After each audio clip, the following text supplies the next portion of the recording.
In the 1880s, Ben Tillett, a dock labourer, was one of the founders of the Dock, Wharf, Riverside and General Labourers Union, one of the first trade unions for general workers.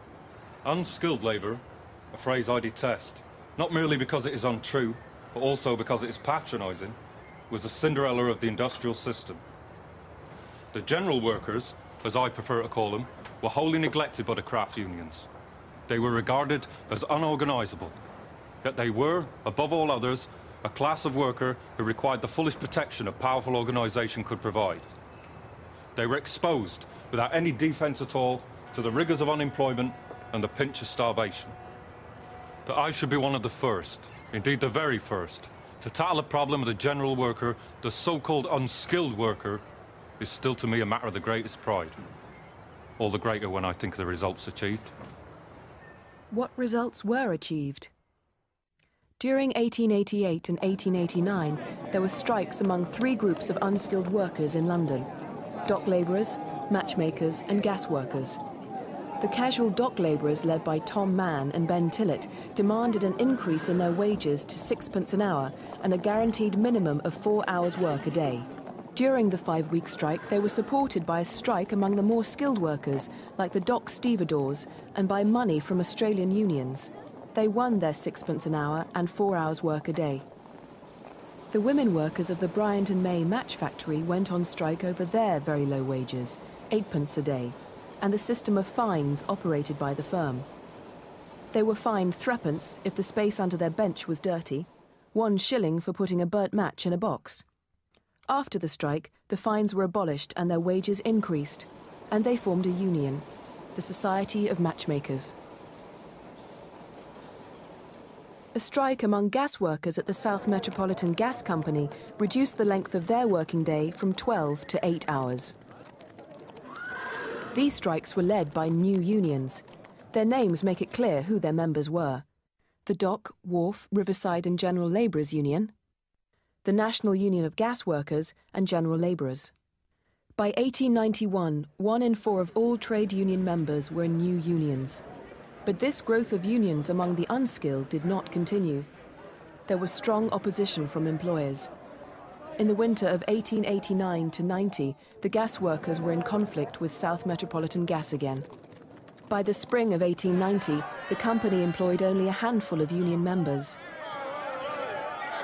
By 1896, only 1 in 10 trade union members were in new unions. As the end of the 19th century approached, hundreds of thousands of people worked in trades where union activity was limited and laws regulating conditions were inadequate or non-existent. Hannah Mitchell began work in the 1880s in one of the areas unaffected by either the law or unions: domestic service. I obtained a situation as a maid in a schoolmaster's house at a wage of 4 shillings a week. There were 6 to wash and cook for, and 6 rooms to keep clean, which left little free time. I had an afternoon out once a fortnight, 2 o'clock till 9. I didn't like domestic work. And after a year or 2, I began to think of ways to earn my living another way. And I found a shop where the proprietor was willing to take me on as a dressmaker's assistant at a wage of 8 shillings a week. I enjoyed my new life immensely, though the hours were long, nominally from 8 o'clock in the morning till 8 at night, but it was often 10 o'clock when we left work. On Fridays and Saturdays, it was frequently 12 o'clock, or later. It was about this time we became aware of the agitation that was going on for shorter working hours in shops, and especially for a recognised weekly half-holiday. Some shops, like ours, closed at 4 on a Saturday, and some at 4 on Wednesday. And some gave their workers a few hours off as convenient. Some worked all week without a break, and some workrooms kept their hands till 9 and 10 at night, 3 or 4 times a week. It is true, there were factory acts in existence, but they were more honoured in the breach than in the observance so far as shops were concerned. We envied the cotton workers, who streamed out the mill gates as soon as the buzzer went at 5:30. At least they knew when their working day would end. We never did.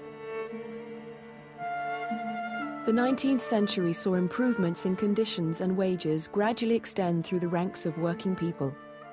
But even at the end of the century, there were still many who had little control over how they spent their working lives.